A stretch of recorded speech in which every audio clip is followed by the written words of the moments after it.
I am Mark Errico from Kingman Academy of Defense, and today we're going to be talking about my new rapier I received from Alchem Inc. First, a little bit about the company. They are based in Ohio. They're one of the older practice rapier companies out there. They've been making rapiers for a while for the SCA or for HEMA or various groups of that nature. Their blades have a reputation for being very durable and not taking dings or bends very easily. And so I commissioned them back in early December to make this rapier, which is based off a historical find from Jamestown from the early 17th century. It was found in a well there without blade. It was pretty much the guard. So the pommel and blade are largely speculation on my end. The pommel is their 2-inch ball pommel. It is a solid ball pommel, not a hollow one, so expect some counterbalance. It's around a 16-ounce pommel according to their website. And I requested it mostly for aesthetics, as English rapiers tend to have large balls on the end or large pommel. So I went with the largest pommel. The other reason I ordered it with this pommel is because originally this was ordered with a 48-inch blade. However, this has the 44-inch blade on it currently. The overall length is 51. The blade length for this blade particularly is 44 or 44 and a half with the blunted end. Now this blade is their long rectangular rod tang blade. When it comes from the manufacturer, it has a blunted tip on it. The end of it is a button or nail tip, as some people call it. So the blunted end is appreciated. So a little bit on that. The tip is, in my opinion, should be required for covering the nail tips or button tips, as if you deliver a cut and skim along a person or just connect with the end there, it can cause damage to the person. It can remove skin or tear clothing, as while it isn't as sharp as the blades or the blade tips on some manufacturers' rapier blades, it is still unsafe to my opinion, so take that as you will. They would probably be able to do a rolled tip or a spatulated tip if requested. I didn't request it because I primarily fence with the rubber tip anyway, and the nail tip, while dangerous for cutting motions, is perfectly acceptable to stop penetration through the rubber tip on thrusts. Now, like I said, 51-inch overall.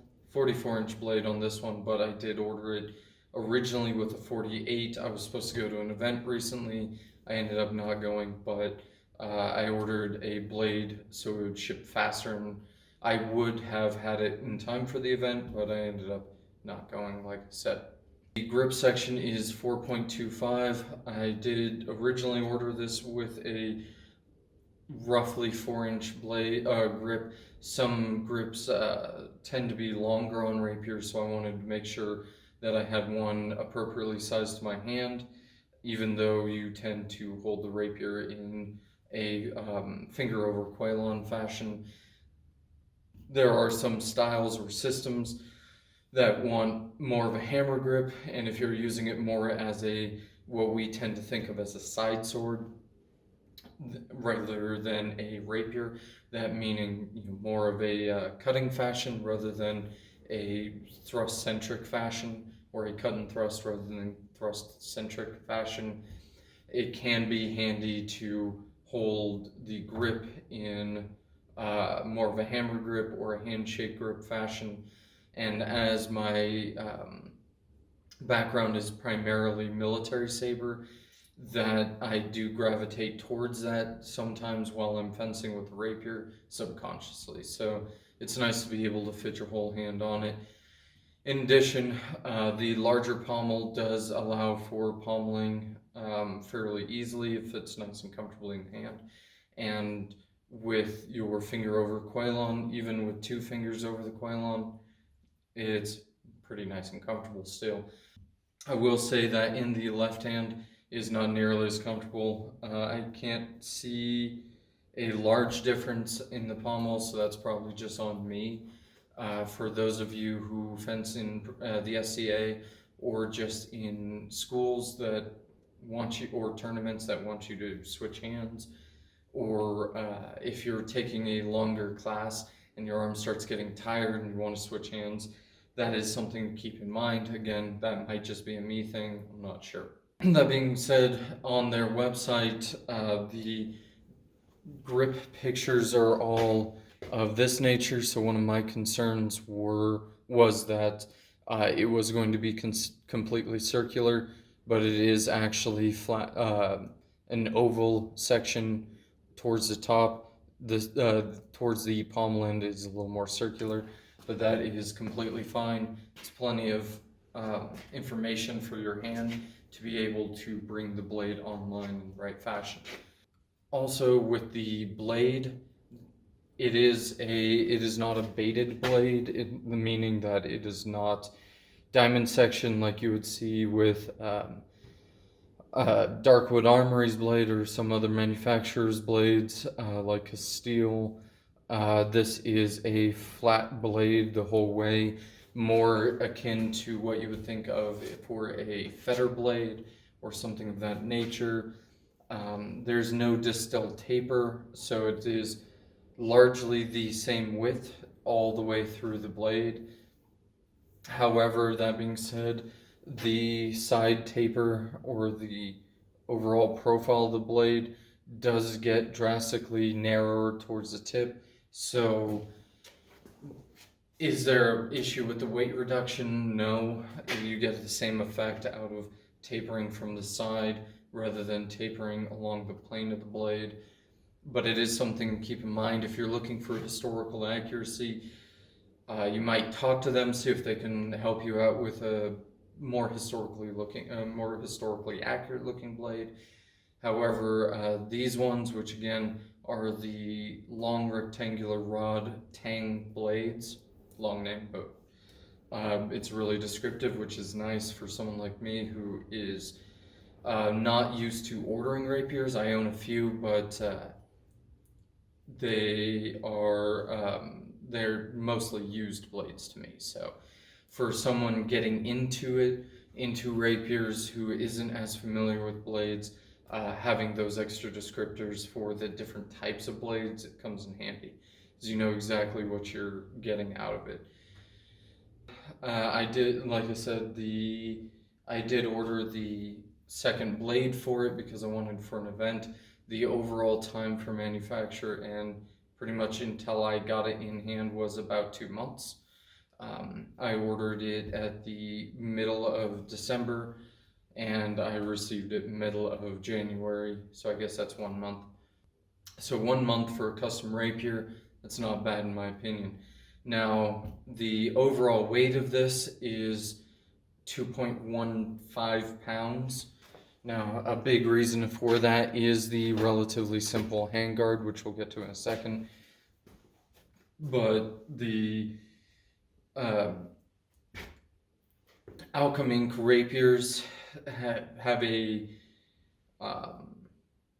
reputation within the community of being heavier hilts, and some people go as far to say they are clunky. I don't find that at all. Again, this is 2.5 pounds. It is much lighter than your Pappenheimers and other style of hilts. Now granted, also not a whole lot of hand protection. This isn't a cup hilt. This isn't a Pappenheimer. But that being said, it is very light in my opinion, even with the almost pound pommel.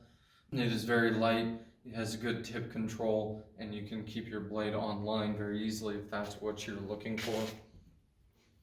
So they don't offer this rapier in particular off the shelf, although if you were interested in getting one, I'm sure they would be fine with hooking you up with one. Their construction for the guard is two pieces riveted together. So if you see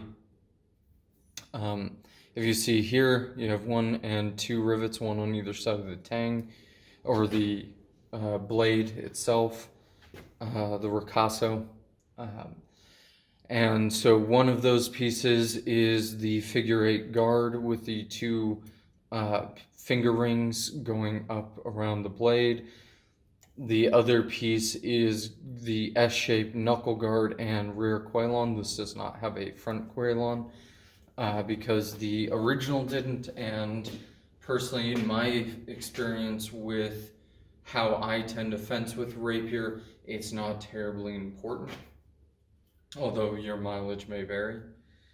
I have been asked by some people of whether or not I think that's a strong enough construction, and I've fenced against these. I have fenced with this one, not these hilts in particular, but other Alchem Inc hilts, and I think that it is a perfectly acceptable guard. I think that it's plenty sturdy enough for fencing against other rapiers. If you are using a guard like this to fence against fetters, and especially people swinging for the fences, as some tend to do, it might not be adequate enough for that, but that's not really what it's intended for. It's meant to fight against other rapiers, side swords, things of that nature. Now, we'll circle back around to what I think of the rapier in a second, but let's talk a little bit more about the handguard and the design. Now again, the blade overall really simple. It's got the button tip, it's got the taper along the sides there, and it's flat. I did order this with as stiff a blade as I could get. It is stiffer than my personal Darkwood and my personal Cavitan rapiers. Not to say those companies don't make as stiff of a blade, but the ones I have to compare it to, this is the stiffest rapier blade that I own. I wanted something that would still allow me enough flexibility to fight in the SCA and any tournaments I might come across, but also to have more of a historically accurate feel in the bind and in the defense. So I'm really happy about that. But the overall shape of the guard is, again, we have the side rings or the figure 8 guard on the sides there. We have the finger rings up top, and while it does not offer as much protection as a cup hilt, I find that this is plenty of protection.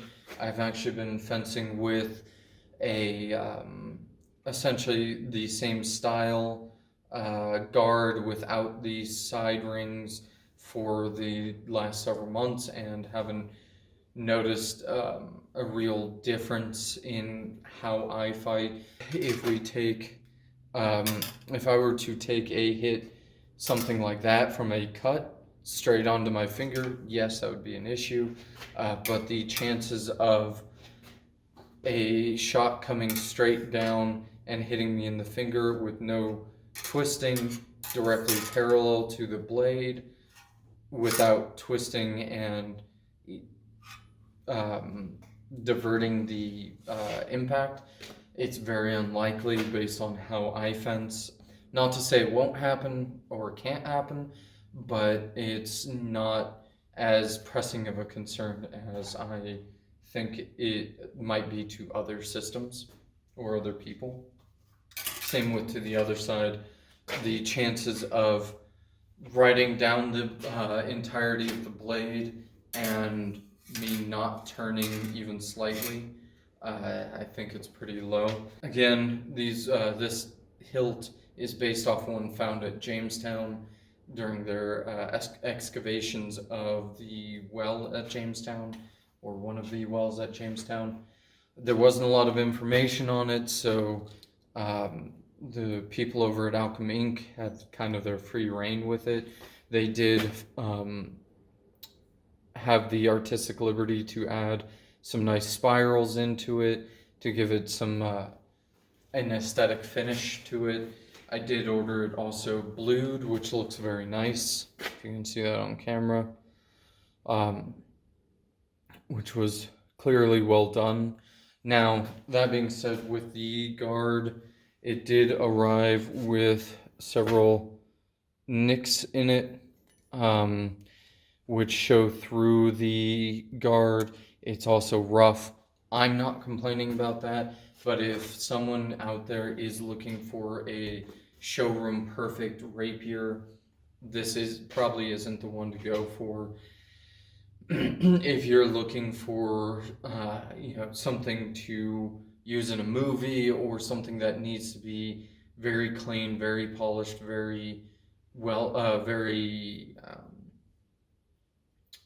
production line, I don't think this is the guard for you. Now, they might be able to do it if you're very specific about the finish quality of the rapier, but if you're looking for a good sparring rapier, a good training rapier, a very inexpensive rapier, maybe for your club or your kingdom, as the case might be, then these would be great, what some people refer to as munitions quality rapiers.